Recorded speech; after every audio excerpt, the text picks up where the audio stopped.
Mm, yeah, yeah, yeah. We've been through a lot, man, let me make a toast. Hustle till we die, yeah, that's just how it goes. Always down to ride, you don't want it with the bros. I've been ballin'.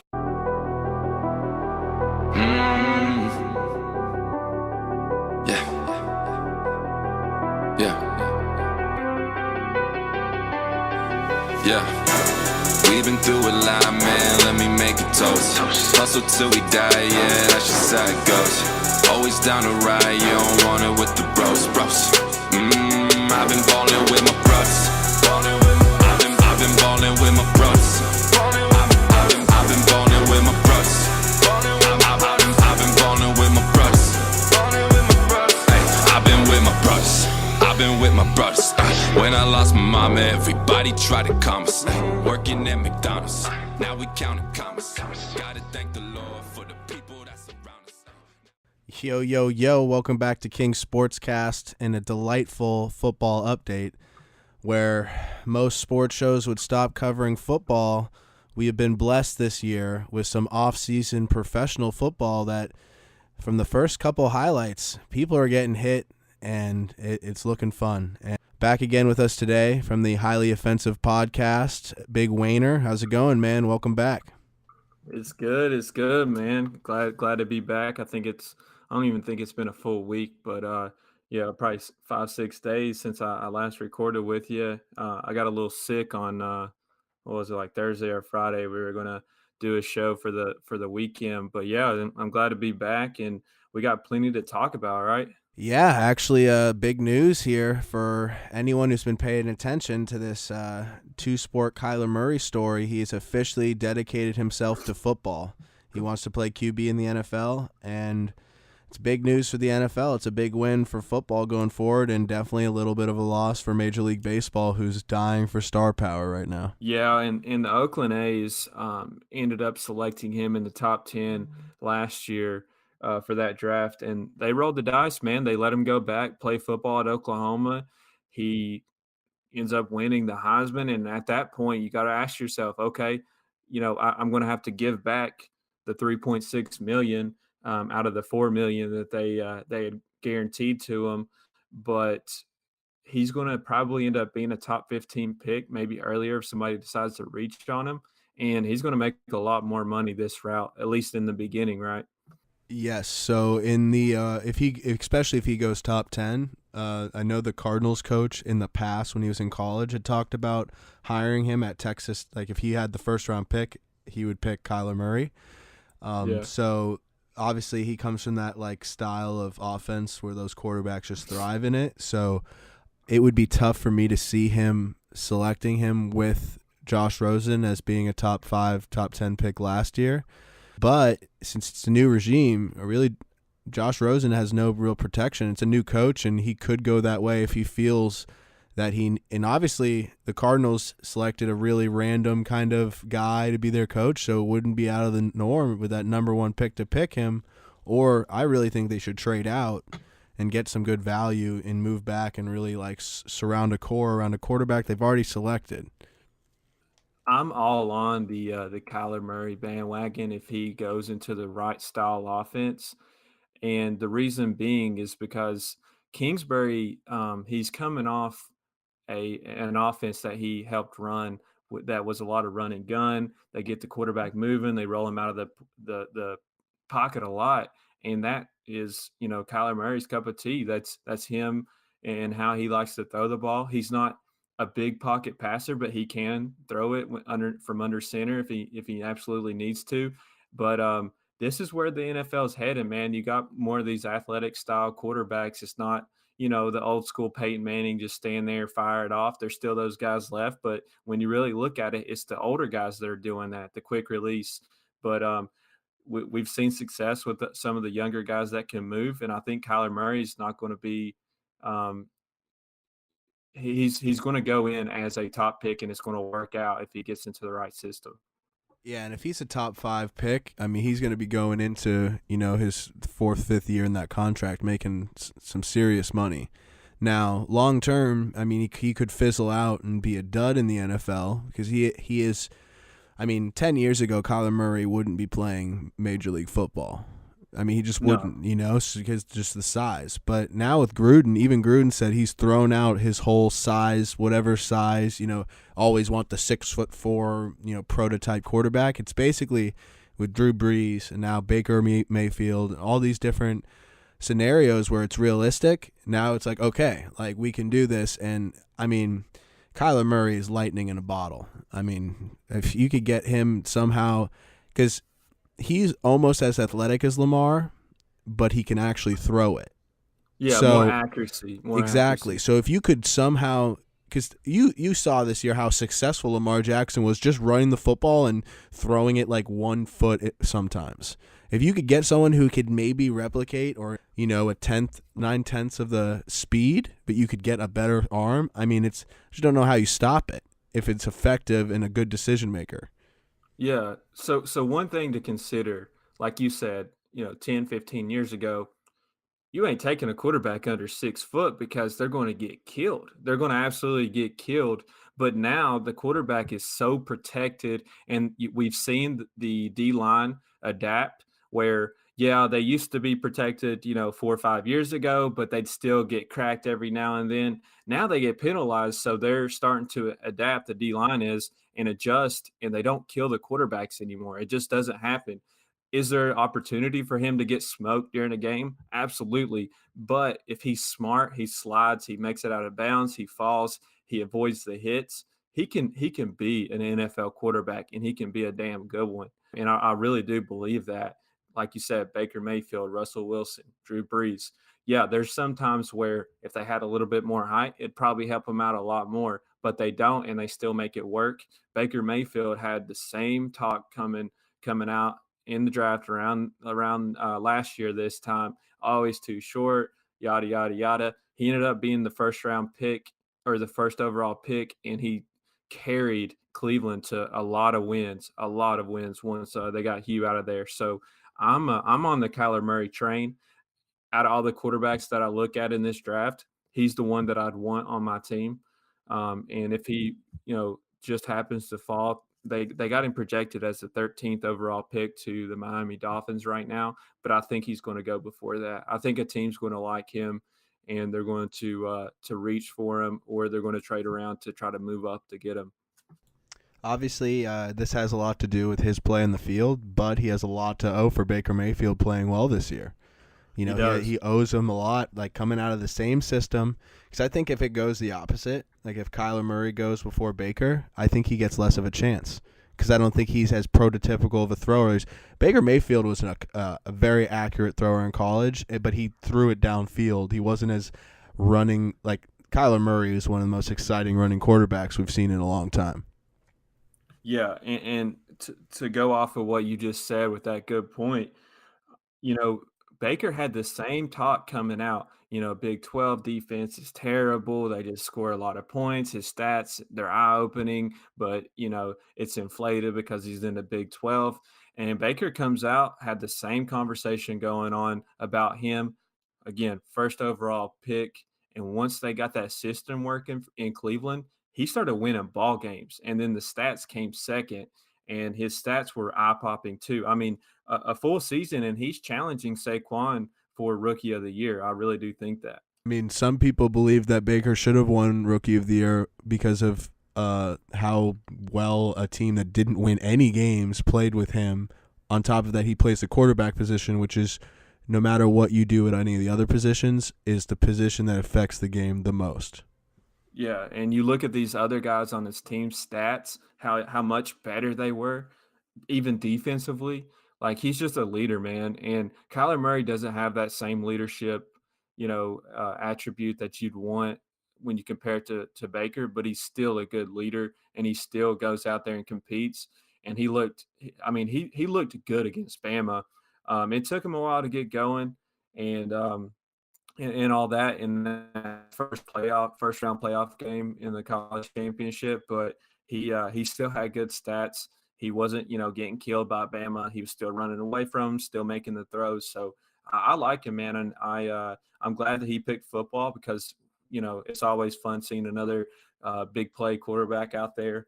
He is going to have to give back 3.6 million to the Oakland A's. They completely lost that pick. They're just getting the money back. They don't get any compensating pick for that. So they basically just whiffed on a first round pick last year. But we know how much money baseball teams have, and I'm not feeling too sorry for them. 100%. I definitely don't feel bad for billion-dollar organizations when they lose $3 million, when they'll happily cut a man when he's injured after he's done so much for a team. No one feels bad for billionaires. Unless you're a deluded fan who does, then I feel bad for you, sir. But rolling off of Cleveland and Baker, did you see the big pickup they just got today, actually? Big old Kareem Hunt, the best woman yeah. smasher in all the league. If He, you need to beat a woman into the hole, get you Kareem Hunt. Yeah, all jokes aside, though, we were literally just talking about that. Not last episode, but the one before that, and I believe we were both making a case saying that Kareem Hunt was going to get picked up, and I'm surprised that it was the Browns. Like the Browns just made a pretty smart move. Maybe not, in the PR aspect of the media, but from a football standpoint, they made a smart move. They now have Nick Chubb and Kareem They might Hunt. have possibly one of the best tandems in football. Chubb goes downhill, you get Kareem Hunt catching out of the backfield with Baker Mayfield, and I mean some of his weapons, and Njoku and what's his name are going to come back off injury. That's big, man. Yeah, no, that's huge, and they even got Duke Johnson out there too, Who's a very capable receiving back in the NFL, and he came to his own, and I think they can still use him. I think they can keep Nick Chubb or Kareem Hunt in the game, and let's face it, now in the NFL, there's room for 2, even 3 running backs to be effective and have good stats at the end of the year. Viva la Patriots. Yeah, and you can keep those guys in there, keep them healthy, and really, give Baker even more weapons to work with. I love the move. I think they're only paying him $1 million, and that's not even guaranteed. Like you got that talent for $1 million, man. It's a no-brainer. I mean, he's a $6 million back easy. I mean, easy. I mean, in the worst situation, if a team overpaid him without the incident, I mean, he could get paid $10-12 million a year. He's a top 5 running back before he got hurt. Yeah, absolutely. And a lot of it was the scheme. We saw what Damian Williams was able to do, and we've seen Damian Williams in other situations, and he was not as effective like when he was at the Dolphins playing back up to Jay Ajayi. But, Damian Williams came in. He dominated toward the end of the year. He had a good game in the playoff, a few good games in the playoffs. But I don't think that takes away from how good Kareem Hunt really is. He's a low to the ground runner. He can go up the middle. He can catch it. He can go outside. He's got the speed. They even if you remember, the Chiefs even like split him out wide a few times, and he was catching bombs and stuff. So I love the move. I love the move for the Browns. I'm just glad to see some good news and some good momentum heading for the Browns. I think it's been a long time coming. And honestly, for all the other teams in that division, I really hope the Browns dominate it for the next 5 to 10 years, because I hate all the other ones. Hate the Bungles, the Steelers, the Ravens. Can't stand any of them. Yeah, that's going to be a tough division, man. We were taking a look at Zach Taylor. Division.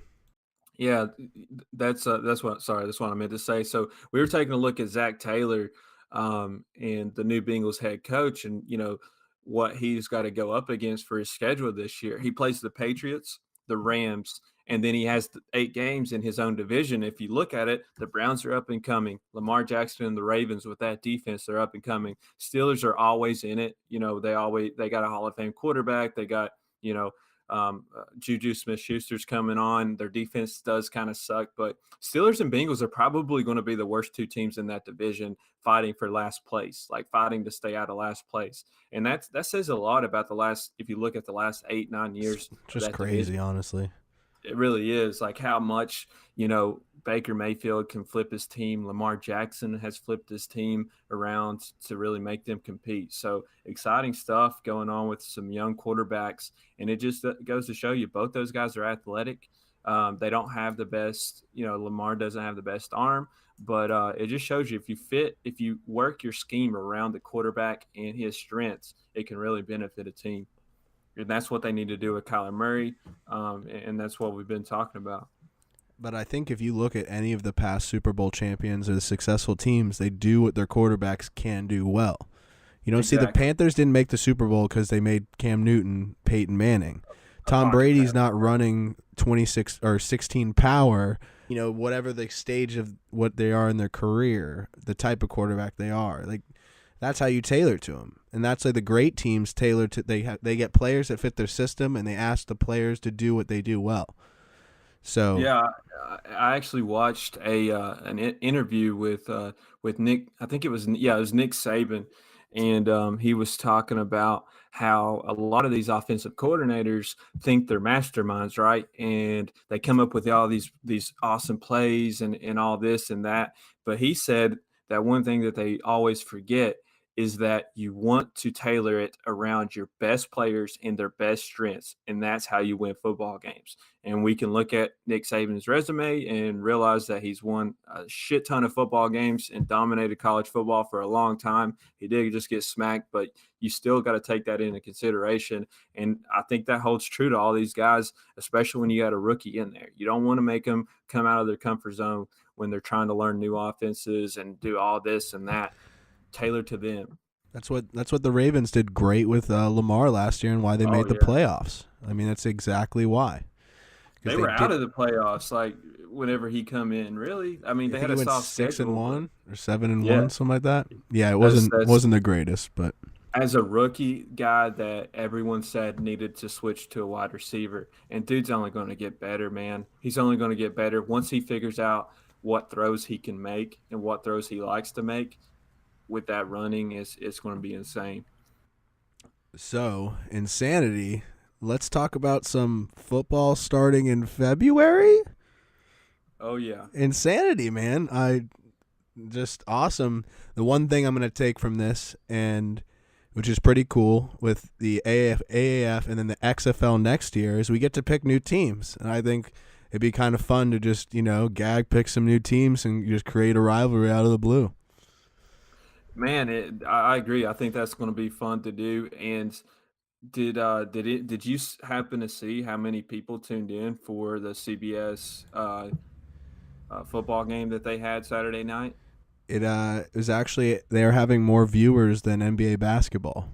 Yeah, 3 million people, almost 3 million, 2.9 million people. That just shows you how much people love football, and there's definitely room for another league. Like there's enough people, in the off season. It doesn't have to be the same amount of talent, but why not have another league, man? This is going to be awesome if they can really keep it together. And there's some names out there that people will remember. Christian Trent Hackenberg, Richardson. Trent Richardson was out there. They got to get the offensive line play better.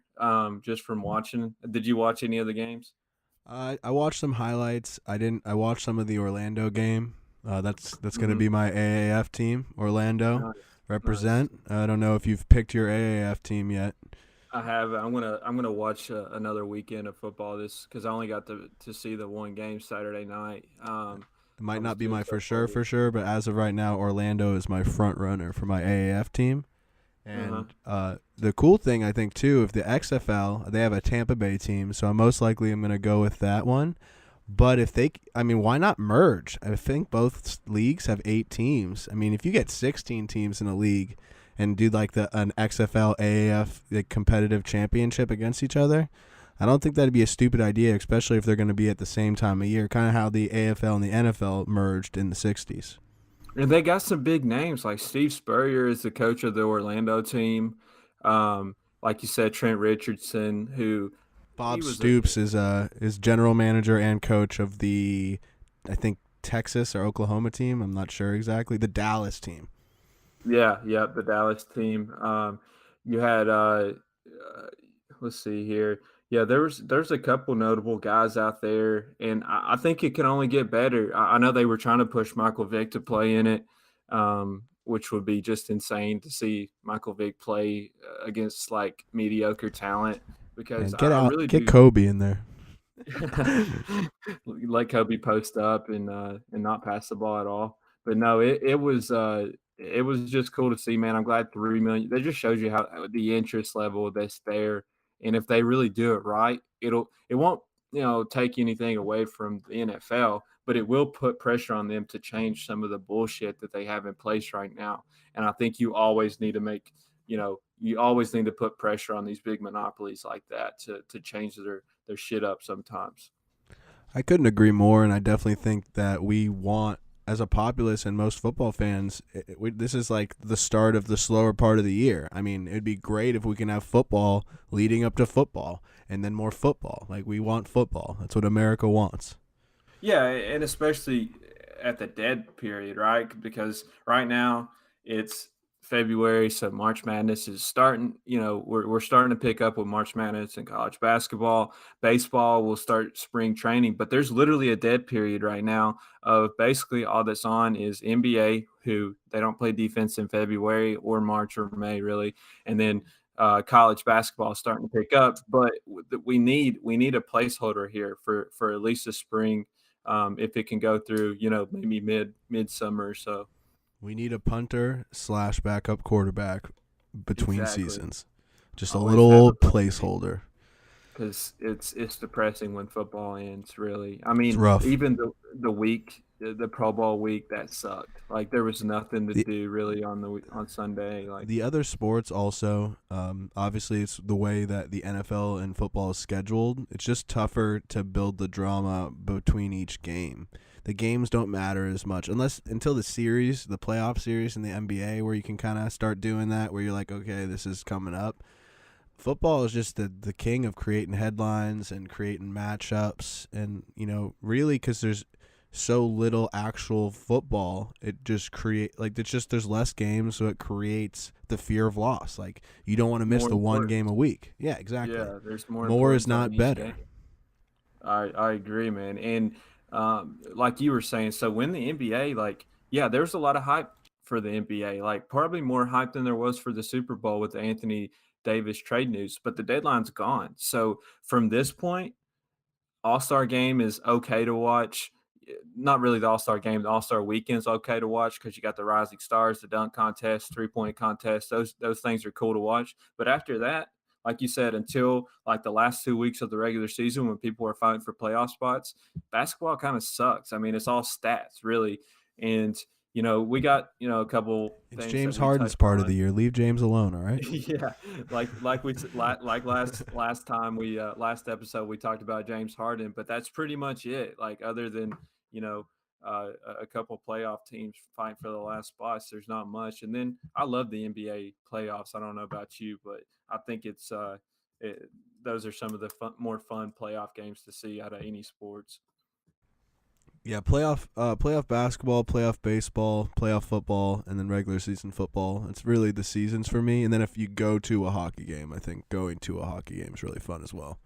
Sure, absolutely. No, in And no we're in particular the order, South, and obviously, too.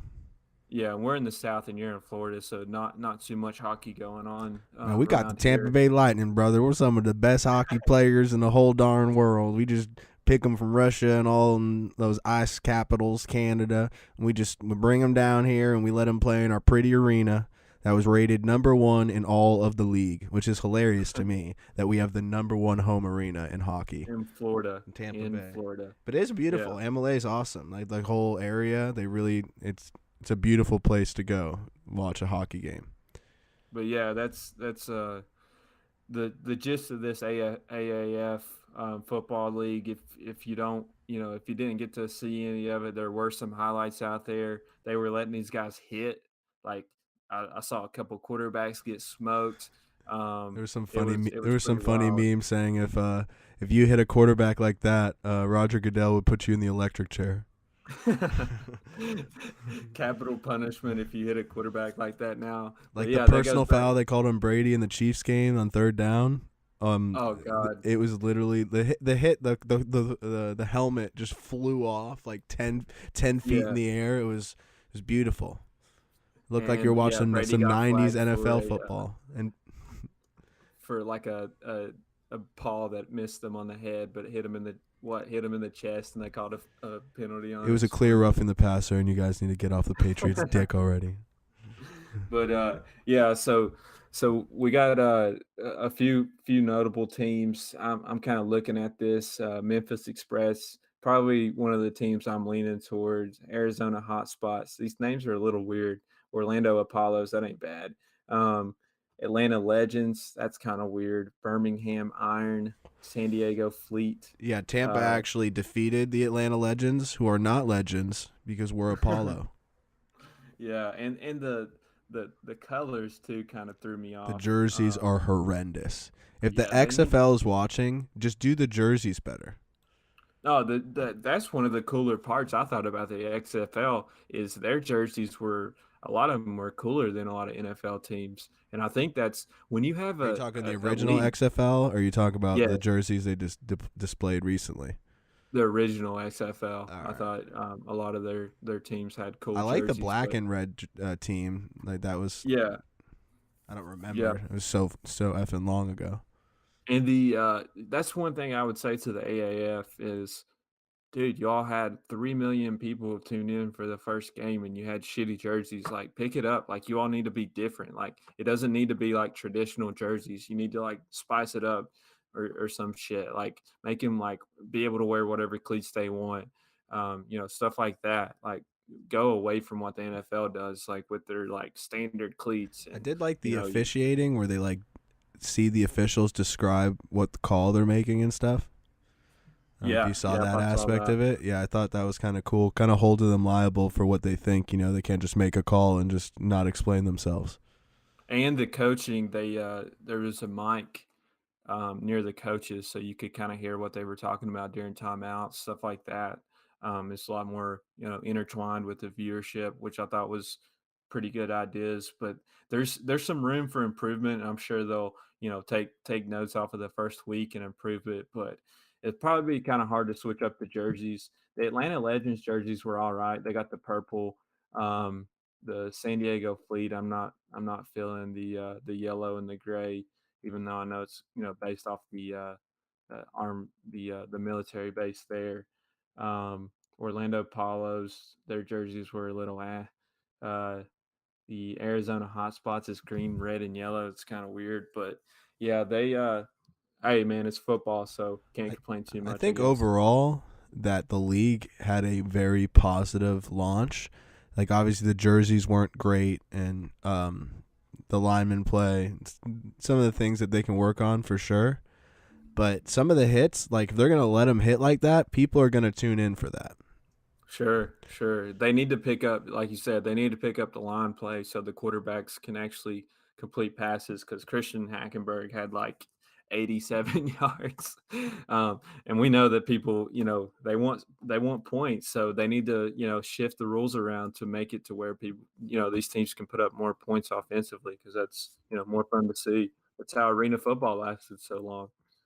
In social media too, it's gotten a lot of love on social media. People have been very positive about it. Just obviously one, they're hitting. Two, the availability to have football in a time of year we've never seen it, and obviously if you can get a couple more names here and there, obviously that helps as well.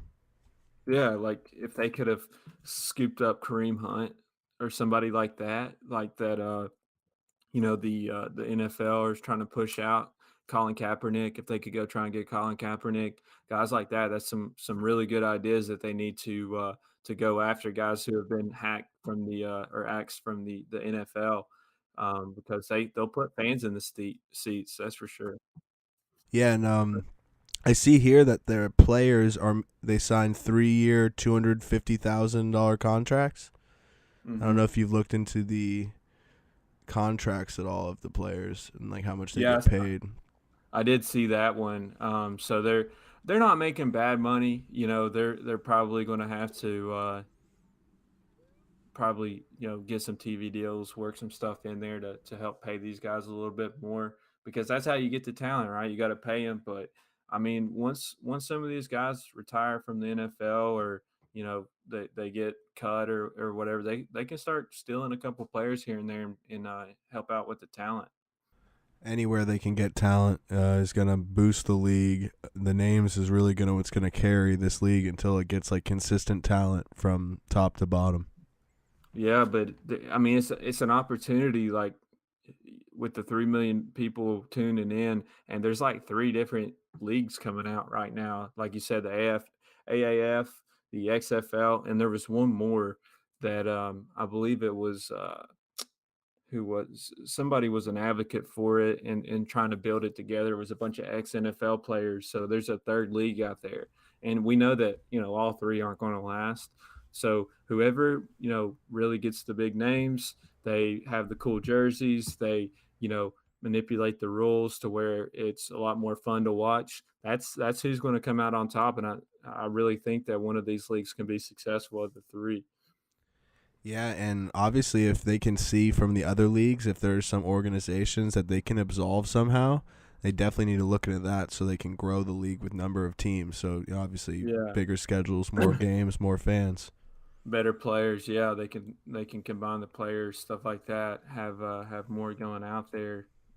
Get the quality of play And I think a there's lot plenty better of on the areas field. in the United States that would love to have a team to cheer for or go to. That's not a whole state or two away. And we know guys, who were hell of good high school athletes and just ended up at like D2 schools or something like that. There's talent out there. They just got to find it and convince these guys to come out and play again. And if they're making 100K a year, that might be something they're going to take a look at because there's it's like, yeah, I could probably go make a little bit more, or, maybe I could make a little bit less and not get hurt. But we know how competitive guys are. And if you play football your whole life, there's always that want to keep playing it. So they can find the talent out there. They need to host more tryouts, really get it at promoting better, a little bit better out there. Yeah, I thought the marketing aspect of this league was done pretty poorly. I didn't even really know that this league was coming out before the XFL. Like they just, Yeah, it's kind I of, didn't honestly didn't either.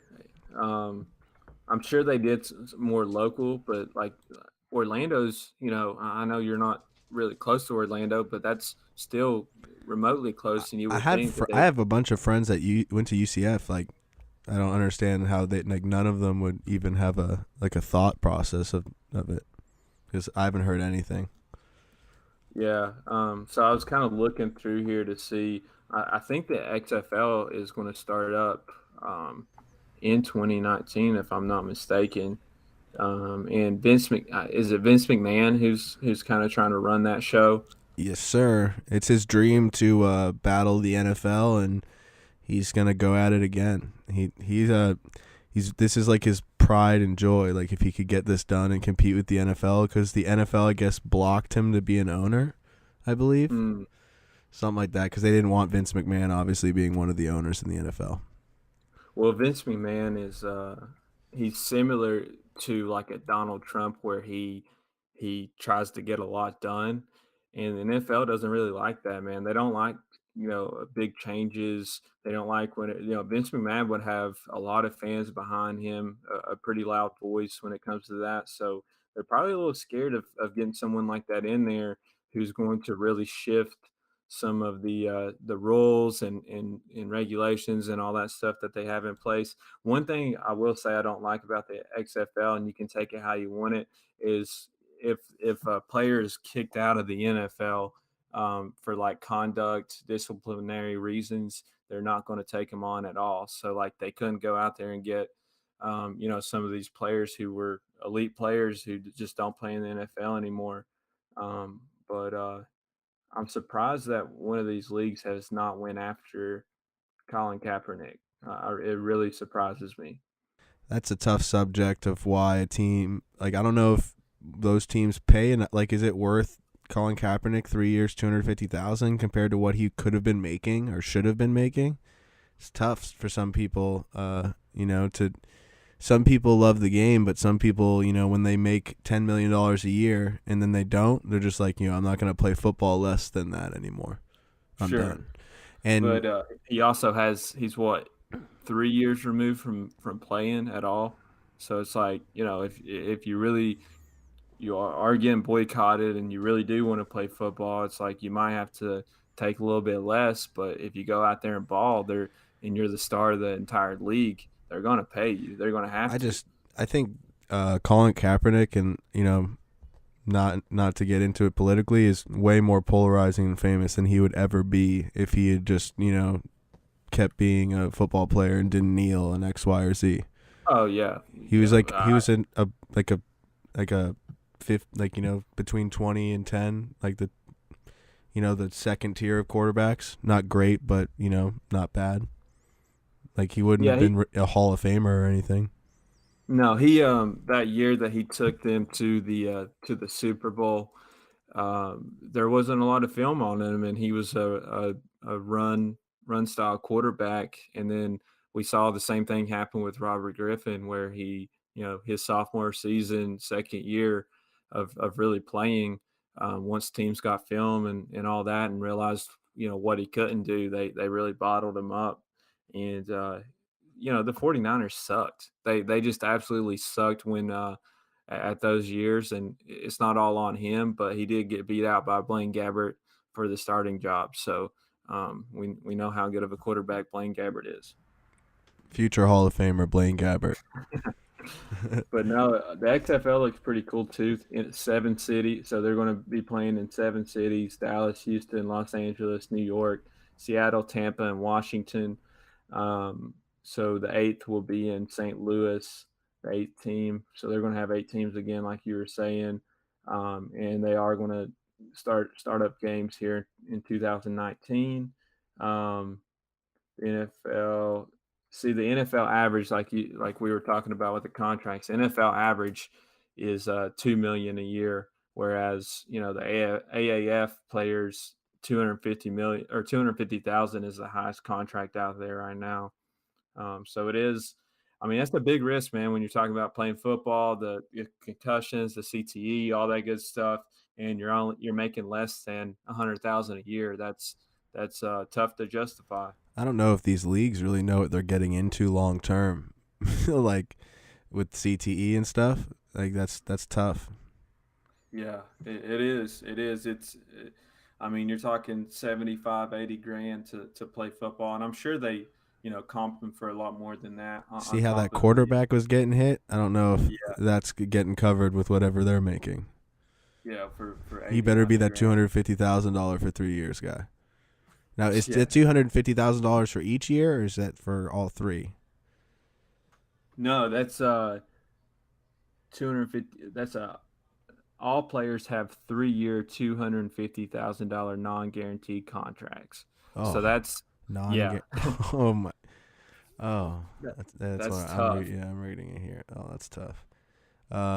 Competitor XFL pay players an average of 75,000 per season. That league launches in 2020. Yeah, that's okay. So XFL is coming out in 2020.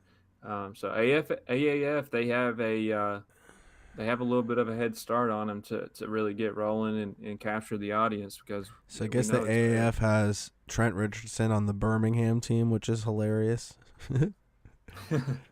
Congratulations to the state of Alabama. You finally got a professional football team. Yeah, yeah. That's And you that's got tough Trent to do. Richardson back. Congratulations. Roll Tide. So here's a point here. So Alabama, they have Alabama college football, obviously. Then they have Auburn college football. There's not a lot of room for these guys to really root for a professional team. That's tough to do. It's similar to how it is in Kentucky. I've always I wanted a guess professional it's tough basketball for team. people in Alabama to cheer for more than one team. Real tough. Yeah, it is. And dude, well, Sorry, Alabama, you're gonna have to do a little more and cheer for here's one more team.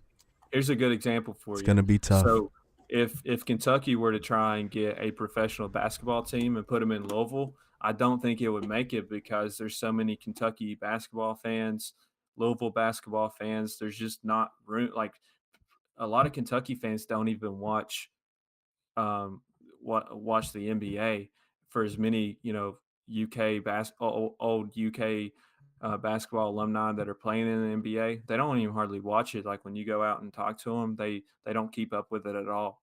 It's pretty crazy. So I think that's the same argument you could make in Alabama, that there's it's going to be hard to get those fans to convert. Yeah, that's possible. That's all I got on that. Let me see. But Let me see. hopefully the league does come out and they're pretty good, man. I'd like to see it be successful. Yeah, that would be fun to have football year round, like legit football, and cheer from some new teams. Yep. Always room for more football. That's for sure.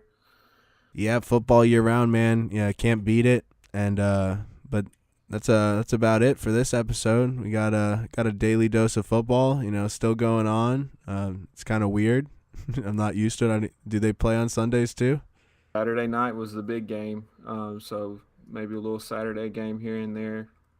It's how they're going to be successful. It looks like. So Saturdays when this league plays. Yep. There you go. Don't mess with God's day. But yeah, man, thanks for having me on. Always excited to get on here and talk a little football. I'm sure we'll come out with a basketball episode here soon with the NBA starting to pick up for All-Star Weekend. Yeah, do a little All-Star special. Appreciate you coming on, guys. Make sure you're tuning in, following on Facebook, Instagram, Twitter. Subscribe, SoundCloud, iTunes, Spotify, Google Podcast. Until next time, peace. Ballin' with the bros. I've been ballin' with my bros. I've been ballin' with my